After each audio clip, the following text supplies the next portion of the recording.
Welcome to the Leo.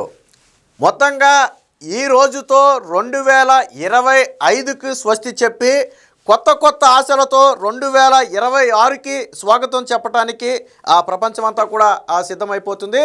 అయితే ఇప్పుడు రాష్ట్రంలో ప్రధానంగా మనం రాష్ట్రంలో మాట్లాడుకుంటే ఈ 2025లో అనేక మార్పులు వచ్చాయి. సాధారణంగా ప్రతి వ్యక్తి జీవితంలో కూడా ఈ 2005 కొన్ని జ్ఞాపకాలను కావచ్చు, కొన్ని చేదు అనుభవాలు కావచ్చు, కొన్ని గుణపాఠాలను కావచ్చు, కొన్ని పాఠాలను కావచ్చు, రకరకాల జీవిత సత్యాలను నేర్పే ఉంటుంది. సో వీటన్నిటినీ ముందుకు నెట్టుకుంటూ మళ్ళీ 2026కు కూడా వెళ్ళబోతున్నారు. ఇక మనం రాజకీయంగా మాట్లాడుకుంటే 2019 నుంచి 24 వరకు రాష్ట్రంలో ఎలాంటి పరిస్థితులు ఉన్నాయో మనందరికీ తెలుసు. ప్రతి సంవత్సరం న్యూ ఇయర్ వేడుకలు చేసుకున్నప్పటికీ కూడా రాజకీయంగా రాష్ట్రానికి అత్యంత నష్టం జరిగింది. అది మనందరికీ తెలిసిన విషయమే. మరైతే కూటమి ప్రభుత్వం ఏర్పడి దాదాపు 18 నెలలు అవుతుంది. ఒక రకంగా పూర్తి స్థాయిలో కూటమి ప్రభుత్వం తన పనితీరును ప్రారంభించింది 2025లోనే. కాబట్టి రాజకీయంగా ఒకప్పుడు ఏదైతే దౌర్జన్యాలు, అరెస్టులు, అక్రమ కేసులు, వేధింపులు వీటితో ఇబ్బంది పడినటువంటి ప్రజలు ఈరోజు స్వేచ్ఛగా తమ పని తాము చేసుకోగలుగుతున్నారు అంటే అది కూటమి ప్రభుత్వం 2025లో తీసుకొచ్చినటువంటి ఒక భారీ మార్పుగా చెప్పుకోవచ్చు. అలాగే రాష్ట్రానికి అంటే కీలకంగా ఏపీ అనగానే ప్రధానంగా మనం అమరావతి గురించి మాట్లాడుకుంటాం. దాదాపుగా 50,000 కోట్ల రూపాయలతో ప్రధాని నరేంద్ర మోదీ గారి చేతుల మీదుగా అమరావతి పనులను మళ్ళీ పునఃప్రారంభించడం జరిగింది. ప్రస్తుతానికి శరవేగంగా అమరావతి పనులు జరుగుతున్నాయి.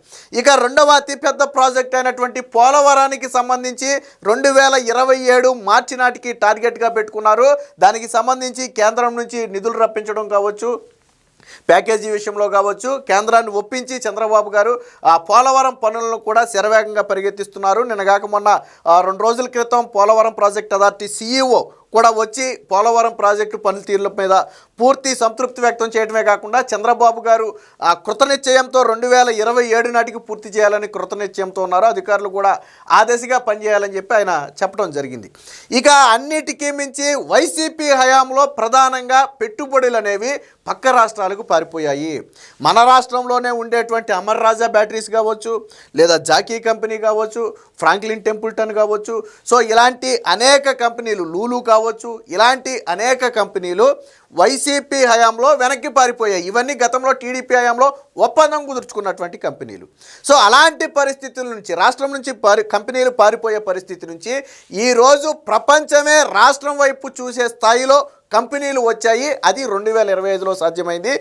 సరిగ్గా ఒక నెల రోజుల క్రితం వైజాగ్లో జరిగినటువంటి ఏదైతే పెట్టుబడుల సమ్మిట్ ఉందో దాదాపుగా 13.5 లక్షల కోట్ల రూపాయల పెట్టుబడులు వచ్చాయి.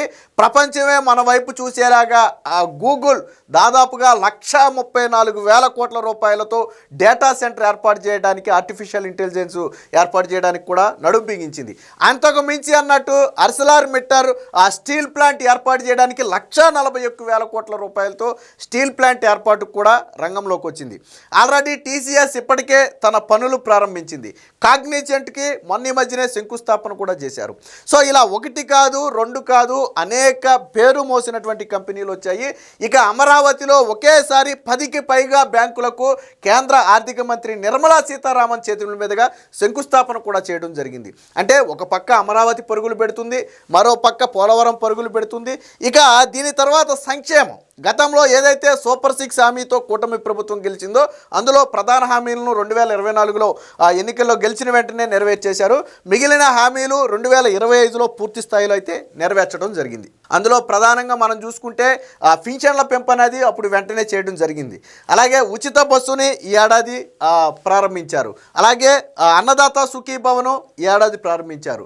అలాగే ఉచిత గ్యాస్ సిలిండర్ల పథకం ఆల్రెడీ అమలవుతుంది. 2 సిలిండర్లు కూడా తీసుకున్నట్టుగా ఉన్నారు.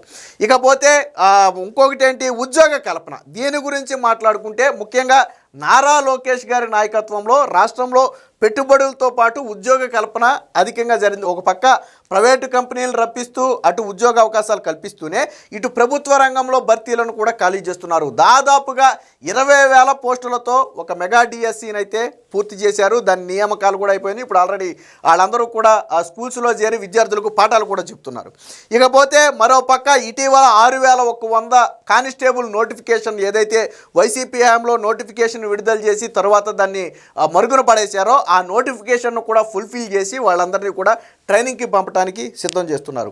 సో ఇలా 1 కాదు 2 కాదు అన్ని రంగాలలో కూడా ఆంధ్రప్రదేశ్ దూసుకుపోతుంది. మొత్తంగా 2025 అనేది ఆంధ్రప్రదేశ్కి అతిపెద్ద మంచి చేసిందని అయితే చెప్పుకోవచ్చు. అయితే దీనికి సంబంధించి ఇయర్ మొత్తం మీద జరిగినటువంటి అభివృద్ధి పనులు ఏంటి అనేది ఒకసారి మనం చూసే ప్రయత్నం చేద్దాం. నవ్యాంధ్రలో నవోదయం 2005లో అన్ని మంచి శకునాలే, జోడెద్దుల్లా అభివృద్ధి సంక్షేమం, ఊపందుకున్న అమరావతి పనులు, వేగంగా పోలవరం ప్రాజెక్టు నిర్మాణం, పోటెత్తిన పెట్టుబడులు, భారీ ప్రాజెక్టులు.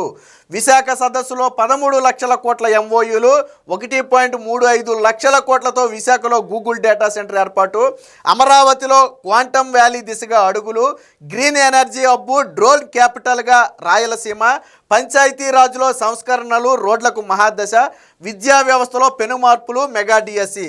సో మొత్తంగా అంటే ఓవరాల్గా అన్ని శాఖల్లో కూడా చాలా కీలకమైనటువంటి ప్రగతి అనేది ఈ 2025లో కనపడింది. గత వైసీపీ ప్రభుత్వం నాటి విధ్వంసం నుంచి వికాసం దశగా, నాటి చీకట పాలన నుంచి పారదర్శక పాలన దశగా నాడు అన్ని రంగాల్లో వెనుకబడిన రాష్ట్రాన్ని తిరిగి గాడిలో పెడుతూ ఒకవైపు అభివృద్ధి మరోవైపు సంక్షేమం అమలు చేస్తూ కూటమి ప్రభుత్వం ముందుకు సాగుతుంది. ఆంధ్రప్రదేశ్కు మళ్ళీ పూర్వ వైభవం బ్రాండ్ ఇమేజ్ తెచ్చే దిశగా 2025 ఏడాదిలో అనేక విజయాలను అయితే సాధించింది. సో ఏం విజయాలు సాధించింది, అసలు కూటమి ప్రభుత్వం 2025లో చేపట్టినటువంటి ప్రముఖ కార్యక్రమాలు ఏంటనేది కూడా మనం ఒకసారి పట్టిక రూపంలో ఉన్నాయి, ఒకసారి చూద్దాం. ఎన్నో ఆశలతో 2026లోకి అడుగులు పెడుతుంది. రాష్ట్ర విభజన వల్ల జరిగిన నష్టం కన్నా వైసీపీ 5 ఏళ్ల విధ్వంస పాలన వల్ల జరిగిన నష్టమే ఎక్కువని గతంలో అనేక సార్లు చంద్రబాబు గారు కూడా చెప్పారు. దాదాపు 1.5 ఏళ్ల క్రితం ఏర్పడిన కూటమి ప్రభుత్వం గత వైసీపీ విధ్వంసం నుంచి తేరుకోవడానికి, నాటి కష్టాలను అధిగమించేందుకు ఎక్కువ సమయమే పట్టింది. 4 అడ్డగోలుగా చేసినటువంటి అప్పులు రాష్ట్రానికి భారంగా మారడంతో పాటు ఆర్థిక కష్టాలు కూడా ఆ రాష్ట్రాన్ని అయితే చుట్టుముట్టాయి. ఇలాంటి పరిస్థితుల్లో చంద్రబాబు గారు అయితే సమయస్ఫూర్తితో తన అనుభవాన్ని ఉపయోగించి రాష్ట్రాన్ని అయితే ముందుకు నడుపుతున్నారు. ఇక పోలవరం ప్రాజెక్టు, రాజధాని పోలవరం రైట్ కూటమి అధికారంలోకి వచ్చిన తర్వాత అమరావతి రాజధాని పనులు గాడిలో పెట్టడంపైనే ప్రధాన దృష్టి కేంద్రీకరించింది. గత వైసీపీ ప్రభుత్వం వేసిన చిక్కుముడులు విప్పేందుకు 2024 అర్ధభాగం గడిచిపోగా 25లో కూడా మరికొంత సమయం పట్టింది. వీటన్నిటినీ అధిగమించి రాజధాని పనులు శరవేగంగా జరుగుతున్నాయి. ప్రధాని మోదీ చేతుల మీదుగా 2025 మేలో సుమారు 58,000 కోట్లతో అమరావతి పనులను అయితే పునఃప్రారంభించారు. అలాగే ప్రభుత్వ రంగ బ్యాంకులతో పాటు బీమా కంపెనీలు అమరావతికి తీసుకురావడంలో భాగంగా కేంద్ర ఆర్థిక మంత్రి నిర్మలా సీతారామన్ చేతి మీదుగా మొన్న నవంబర్లో శంకుస్థాపన కూడా చేయడం జరిగింది. ఇక అమరావతికి భూములు ఇచ్చినటువంటి రైతులకు సంబంధించినటువంటి దీర్ఘకాలిక సమస్యలను పరిష్కరించడం కోసం ఒక కమిటీని కూడా ఏర్పాటు చేశారు. ఆ కమిటీ కూడా ఒక్కొక్క చిక్కుముడిని కూడా విప్పుకుంటూ వస్తుంది. ఇక ఇదే సమయంలో పోలవరం ప్రాజెక్టు పనులు కూడా ఏ అవాంతరం లేకుండా శరవేగంగా జరుగుతున్నాయి. తొలి దశను 2027 మార్చి నాటికి పూర్తి చేయాలనే లక్ష్యంతో పోలవరం ప్రాంతాల్లో దాదాపుగా 9,900 ఎకరాల్లో లైడార్ సర్వే చేసి పర్యాటక హబ్గా తీర్చిదిద్దేందుకు కూడా ప్రణాళికలు అయితే సిద్ధం చేశారు. ఇక ఈ ఏడాది అన్నిటికీ మించి పెట్టుబడులు అనేవి హైలైట్గా మారాయి. అంటే ఏ రాష్ట్రానికి కాదు, ఫర్ ఎగ్జాంపుల్ మన తెలంగాణలో జరిగినటువంటి పెట్టుబడుల సదస్సులో నాకు తెలిసి ఒక 4 లక్షల కోట్లు సుమారుగా వచ్చినట్టుగా నేను అనుకుంటున్నాను. కొద్దిగా అట్టిట్లో 4 లక్షల కోట్లు అయితే వచ్చాయి. బట్ ఇదే సమయంలో ఆంధ్రప్రదేశ్లో జరిగినటువంటి పెట్టుబడుల సదస్సులో 13 లక్షల కోట్లకు పైగా పెట్టుబడులు వచ్చాయి. అందులో అతి భారీగా అర్సెలర్ మిట్టల్ కావచ్చు, దాదాపు 1,40,000 కోట్ల పెట్టుబడి.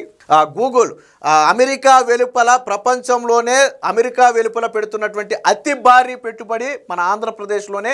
దేశానికే గర్వకారణం కాదు, ఈరోజు ప్రపంచమే ఆంధ్రప్రదేశ్ వైపు చూస్తుందంటే గూగుల్ డేటా సెంటర్ 1,34,000 కోట్లతో ఏర్పాటు చేయబోతుంది. ఇదే సమయంలో టీసీఎస్ కావచ్చు, కాగ్నిజెంట్ కావచ్చు, అలాగే ఏదైతే రిలయన్స్ కావచ్చు, సో వీళ్ళందరూ కూడా టాటా కావచ్చు, టాటా కూడా రాయలసీమ ప్రాంతంలో రెన్యూబుల్ రెన్యూబుల్ ఎనర్జీకి సంబంధించి దాదాపుగా 20,000 కోట్లకు పైగా పెట్టుబడి పెడుతున్నట్టుగా కూడా మనకి ఆల్రెడీ ఒప్పందాలు కూడా జరిగాయి. సో అంటే ఓవరాల్గా భారీ పెట్టుబడులు మనమన్నీ మాట్లాడుకున్నాయని పెద్ద కంపెనీలు. సో భారీ పెట్టుబడులు అయితే రాష్ట్రానికి అయితే వచ్చాయి.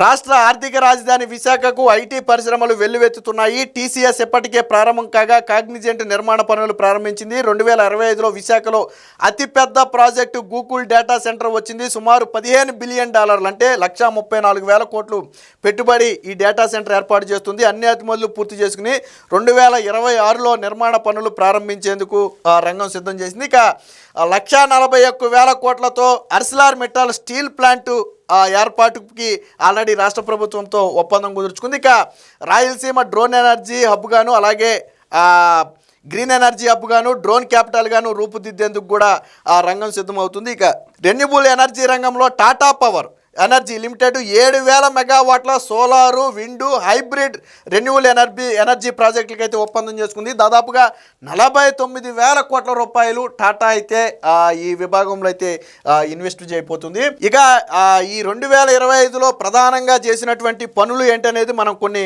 కీలకమైనటువంటి పనులను కానీ మనం చూసుకుంటే అంటే అటు సంక్షేమం కావచ్చు ఇటు అభివృద్ధి కావచ్చు రెండింటిని మనం క్రోడీకరించుకుంటే మాత్రం సూపర్ 6 అయితే సూపర్ హిట్ అయిందని చెప్పొచ్చు. తల్లికి వందనం, మెగా డిఎస్సి, మహిళలకు ఉచిత బస్సు, అన్నదాత సుఖీభవ, మెగా డిఎస్సిలో 16,000 పోస్టుల భర్తీ, అలాగే 6,000 కానిస్టేబుల్ పోస్టుల భర్తీ. ఇక 1,000 కోట్లతో రోడ్లకు మరమ్మతులు చేపట్టారు. మరొక 3,000 కోట్లతో రోడ్ల నిర్మాణం అయితే జరుగుతుంది. 175 నియోజకవర్గాల్లో కూడా ఎంఎస్ఎంఈ పార్కులకు అయితే శ్రీకారం చుట్టారు. రాష్ట్రమంతా ఒకే రోజు 13,326 గ్రామ సభలను నిర్వహించి చరిత్ర సృష్టించడమే కాకుండా దాదాపుగా 3,000 పనులకు ఒకే రోజు శ్రీకారం కూడా చుట్టారు. ఇక పంచాయతీరాజ్ వ్యవస్థలో పదోన్నతులతో పాటు 15వ ఆర్థిక సంఘం నిధులను కూడా పూర్తి స్థాయిలో విడుదల చేశారు. ఇక గేట్స్ ఫౌండేషను టాటా సంజీవనతో digi health care universal health పాలసీకి శ్రీకారం చుట్టారు. ఆల్రెడీ ప్రతి వ్యక్తికి 2.5 నుంచి 3 లక్షల రూపాయల కవరేజీతో యూనివర్సల్ హెల్త్ పాలసీ చంద్రబాబు గారు చెప్పారు. సో దానికి సంబంధించి ఒక శ్రీకారం కూడా చుట్టారు. ఇక డొక్కా సీతమ్మ మధ్యాహ్న భోజన పథకం, సర్వేపల్లి రాధాకృష్ణ కిట్స్, పారదర్శకంగా టీచర్ల బదిలీ అనేది జరిగింది.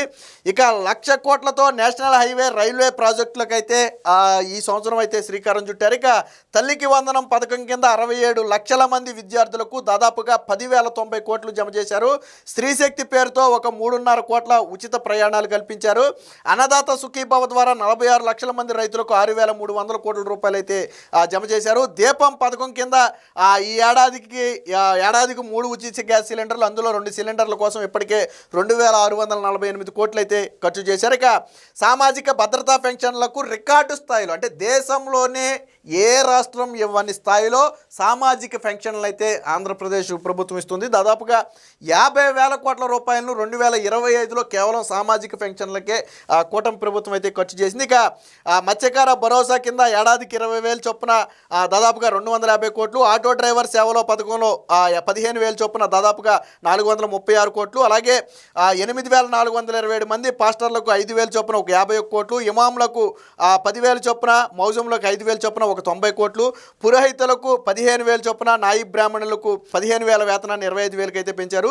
జూనియర్ లాయర్లకు 10,000 వేతనాన్ని, మహిళలకైతే కుట్టు మిషన్లు ఏర్పాటు చేశారు. నేతన్నలకు ఉచిత విద్యుత్తు మగ్గాలు నెలకు 500 యూనిట్లు, ఇది ఒక కీలకమైనటువంటి మార్పు. సో నేతన్నలకు నెలకు 500 యూనిట్లు, అలాగే చేనేత మగ్గాలకు 200 యూనిట్ల ఉచిత విద్యుత్తునైతే ఏర్పాటు చేశారు. అలాగే శిక్షణ పొందే కానిస్టేబుల్ల స్టైఫండ్ 4,500 నుంచి 12,500కి, ఇది ఆ రోజు ఏదైతే సెలెక్ట్ అయినటువంటి కానిస్టేబుల్స్ ఉన్నారో వారితో జరిగినటువంటి కార్యక్రమంలో స్టేజ్ మీద అప్పటికప్పుడు చంద్రబాబు గారు ఒక డెసిషన్ తీసుకుని 4,500 ఉన్నటువంటి స్టైఫండ్ను 12,500కి అయితే పెంచడం జరిగింది.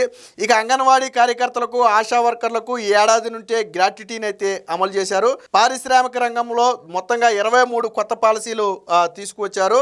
కేంద్రం సమయంతో దాదాపుగా 90 కేంద్ర పథకాలు ఏదైతే గతంలో వైసీపీ రాష్ట్ర ప్రభుత్వ వాటా ఇవ్వకుండా అటకెక్కించినటువంటి పథకాలు ఉన్నాయో అలాంటి అలాంటి 90 పథకాలను తిరిగి రాష్ట్ర ప్రభుత్వం అయితే గాడిలో పెట్టిందంటే ఒక పక్క సంక్షేమం, మరో పక్క అభివృద్ధి రెండు కూడా చంద్రబాబు గారు రెండు కళగా భావించి 2025లో అయితే తీసుకువెళ్ళారు. మొత్తానికి కీలక ప్రాజెక్టులన్నీ కూడా 2025లోనే రావడం జరిగింది. రాబోయే సంవత్సరంలో ఇవి మరింత ఊపందుకుని ఏదైతే పెట్టుబడులు ఎంఓయూలు జరుగుతున్నాయో అవన్నీ కూడా గ్రౌండ్ అయ్యే అవకాశం అయితే నూతన సంవత్సరంలో 2026లో జరిగే అవకాశం అయితే ఉంది. మొత్తంగా రాజకీయంగా ఆంధ్రప్రదేశ్కు 2025లో అన్ని మంచి శకునాలే. చిన్న చిన్న ఇన్సిడెంట్లో కొన్ని ఘటనలో కొంతమంది మృతి చెందడం, అటు టెంపుల్లో జరిగినటువంటి ఇష్యూ ఒకటి కావచ్చు, లేదా మొన్న జరిగినటువంటి బస్సు ప్రమాదం ఇన్సిడెంట్ కావచ్చు, ఇలాంటి 1-2 చిన్న ఘటనలు మినహాయించి మొత్తంగా ఏడాది పాటు రాష్ట్ర ప్రభుత్వానికి అయితే మంచి జరిగిందనే చెప్పొచ్చు.